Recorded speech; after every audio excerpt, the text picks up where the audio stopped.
வணக்கம். கோடிக்கணக்கான மத்திய அரசு ஊழியர்கள் மற்றும் ஓய்வூதியதாரர்களின் கனவை ஒரு கானல் நீராக மாற்றிக் கொண்டிருக்கும் 8வது ஊதிய குழுவை பற்றி தான் இந்த வீடியோவில் நம்ம பார்க்க இருக்கிறோம். ஒரிசா போஸ்ட் பத்திரிகையில் திரு பிருகஸ்பதி சுவாமி எழுதிய கட்டுரை ஒன்று மத்திய அரசின் இந்த மௌனத்தை கடுமையாக சாடியுள்ளது.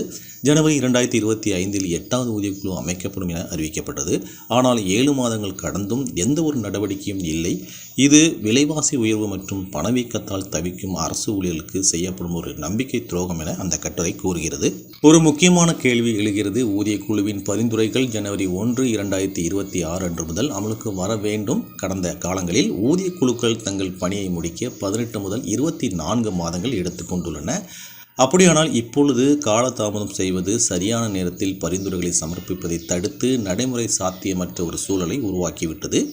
இதிலும் ஒரு பெரிய ஆபத்து ஒளிந்துள்ளது. 2025ஆம் ஆண்டின் நிதி சட்டம் ஊதிய குழுவின் பரிந்துரைகளை அமல்படுத்தும் தேதியை அரசாங்கம் தானாகவே தள்ளிப்போட அதிகாரம் அளிக்கிறது. இது மத்திய அரசு ஊழியர்களுக்கும் ஓய்வூதியதாரர்களுக்கும் மேலும் நிதி நிச்சயமற்ற தன்மையை உருவாக்கும் என எழுத்தாளர் எச்சரிக்கிறார்.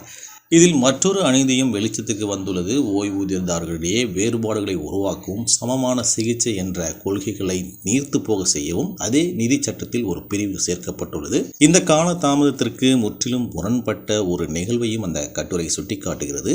நாடாளுமன்ற உறுப்பினர்களின் சம்பளம் மற்றும் படிகள் எந்தவித குழுக்களின் பரிந்துரையும் இன்றி உடனடியாகவும் பெருந்தன்மையுடனும் உயர்த்தப்படுகின்றன. ஆனால் நாட்டின் முதுகெலும்பாக செயல்படும் அரசு ஊழியர்களுக்கு மட்டும் இந்த காத்திருப்பு ஏன்?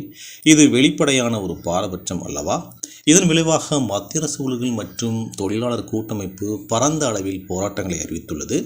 கண்ணியம், நியாயம் மற்றும் சரியான நேரத்தில் நீதி வேண்டும் என மற்ற அமைப்புகளையும் இந்த போராட்டத்தில் இணையுமாறு அழைப்பு விடுத்துள்ளது.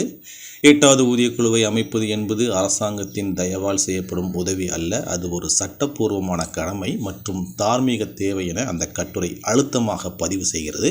இந்த அலட்சியம் அரசாங்க இயந்திரத்தை இயக்கும் ஊழியர்களின் மனங்களில் வெறுப்பையும் அந்நிய உணர்வையும் உருவாக்கும். காலம் தாழ்த்துவது என்பது இந்த நாட்டின் முன்னேற்றத்திற்கு உழைக்கும் லட்சக்கணக்கான ஊழியர்களின் கண்ணியத்தின் மீதான தாக்குதல். இந்த அரசு உடனடியாக செயல்பட்டு தனது கடமையை நிறைவேற்ற வேண்டும். அதுவே நாட்டின் வளர்ச்சிக்கான ஒரு ஆரோக்கியமான சூழலை உருவாக்கும். மீண்டும் அடுத்த வீடியோவில் சந்திக்கலாம். நன்றி, வணக்கம்.